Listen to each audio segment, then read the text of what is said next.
খোকা খুকুরা আসসালামু আলাইকুম।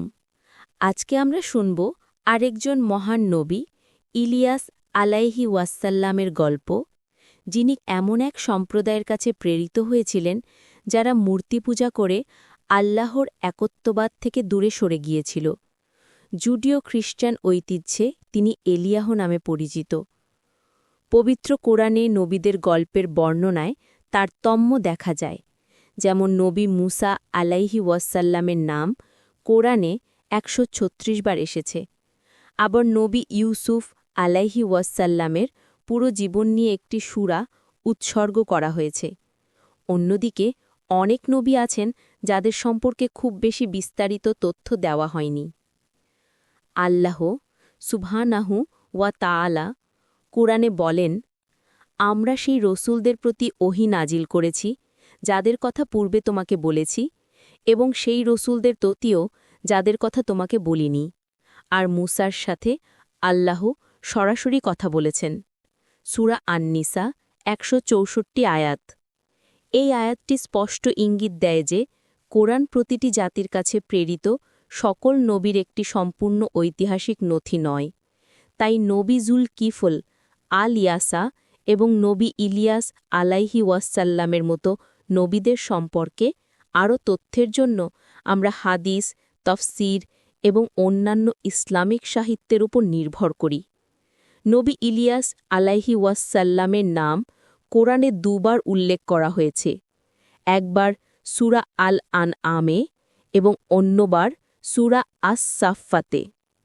সূরা আল আনআমে আল্লাহ সুবহানাহু ওয়া তাআলা অন্যান্য নবীদের নামের সাথে ইলিয়াস আলাইহি ওয়াসাল্লামের নাম উল্লেখ করে তার গুণাবলীর প্রশংসা করেছেন। আর আমরা সেই রসুলদের প্রতি ওহী নাজিল করেছি যাদের কথা পূর্বে তোমাকে বলেছি, এবং সেই রসুলদের প্রতিও যাদের কথা তোমাকে বলিনি। আর মুসার সাথে আল্লাহ সরাসরি কথা বলেছেন। সূরা আল আনআম এর ৮৫ আয়াত। নবী ইলিয়াস আলাইহি ওয়াসাল্লামের মিশন। সূরা আস-সাফফাতে নবী ইলিয়াস আলাইহি ওয়াসাল্লামের জীবন, তার মিশন এবং তিনি যে লোকদের কাছে প্রেরিত হয়েছিলেন সে সম্পর্কে আরও বর্ণনা দেওয়া হয়েছে। আল্লাহ সুবহানাহু ওয়া তাআলা বলেন, আর নিশ্চয়ই ইলিয়াস রসুলদের মধ্যে একজন ছিলেন। স্মরণ করো যখন তিনি তার সম্প্রদায়কে বললেন, তোমরা কি আল্লাহকে ভয় করো না? তোমরা কি বালকে ডাকো এবং সর্বোত্তম সৃষ্টিকর্তা আল্লাহকে ছেড়ে দাও, যিনি তোমাদের রব এবং তোমাদের পূর্বপুরুষদের রব? তখন তারা তাকে প্রত্যাখ্যান করল। সুতরাং তারা অবশ্যই জিজ্ঞাসিত হবে, তবে আল্লাহর মনোনীত বান্দারা ছাড়া। আর আমরা তার জন্য পরবর্তী লোকদের মধ্যে প্রশংসার কথা দেখে গেলাম, তা হল ইলিয়াসের প্রতি সালাম। নিশ্চয়ই এইভাবেই আমরা সৎকর্মশীলদের প্রতিদান দেই। নিশ্চয়ই তিনি আমাদের মুমিন বান্দাদের অন্তর্ভুক্ত ছিলেন। সূরা আস-সাফফাত ১২৩ থেকে ১৩২ আয়াত। এই আয়াত থেকে আমরা জানতে পারি যে ইলিয়াস আলাইহি ওয়াসাল্লাম এর সম্প্রদায় বিপথে গিয়েছিল এবং বাল নামে এক মূর্তির পূজা শুরু করেছিল। নবী ইলিয়াস আলাইহি ওয়াসাল্লাম তাদের বিশ্বাস নিয়ে প্রশ্ন করেছিলেন, কিভাবে তারা আল্লাহ সুবহানাহু ওয়া তাআলা, যিনি সবচেয়ে সুন্দর এবং সৃষ্টিকর্তাদের মধ্যে শ্রেষ্ঠ, তাকে ছেড়ে যেতে পারল। কিন্তু তারা তাদের অবিশ্বাসেই অটল রইল এবং শাস্তি পেল। যারা ইলিয়াস আলাইহি ওয়াসাল্লামকে অনুসরণ করেছিল তারা পুরস্কৃত হয়েছিল।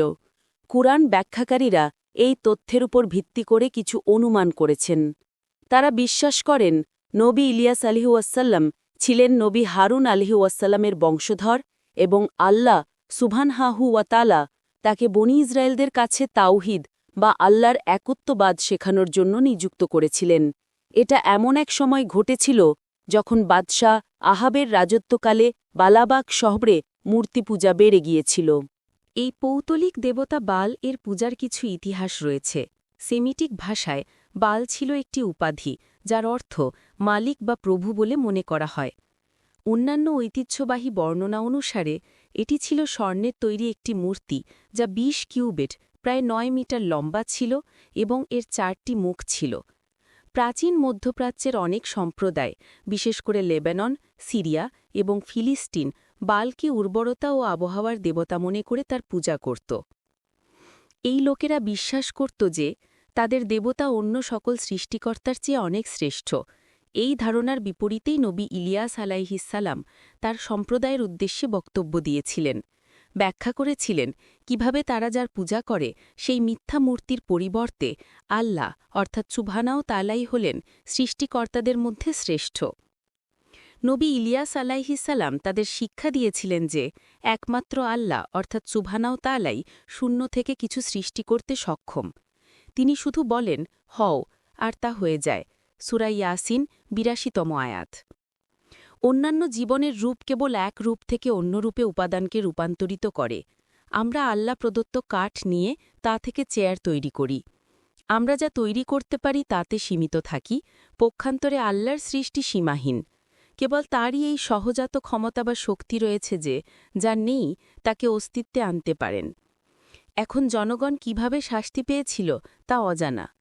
বাইবেলের বর্ণনা অনুসারে সেখানে ৩ বছর ধরে খরা ও দুর্ভিক্ষ ছিল এবং এলিয়া লোকদের কাছে প্রশ্ন করেছিল কেন তাদের বাল আবহাওয়া পরিবর্তন করে এই শুকনো সময় শেষ করতে পারছে না। তিনি জিজ্ঞেস করেছিলেন যে বাল কি ঘুমিয়ে আছে আর তাকে জাগানো দরকার, নাকি সে ভ্রমণে আছে এবং উত্তর দিতে পারছে না। এরপর এলিয়া তার রবের কাছে এই শর্তে প্রার্থনা করেন যে যদি খরা শেষ হয় তবে তারা তাদের পৌত্তলিক উপাসনা বন্ধ করবে। তাদের শাস্তি যাই হোক না কেন আল্লাহ সবচেয়ে ভালো জানেন। ব্যাখ্যাকারীরা মনে করেন এই শাস্তি আদ, ছামুদ বা ফেরাউনের মতো এই জগতেই এসেছিল, অথবা তা পরকালের শাস্তিকে নির্দেশ করতে পারে।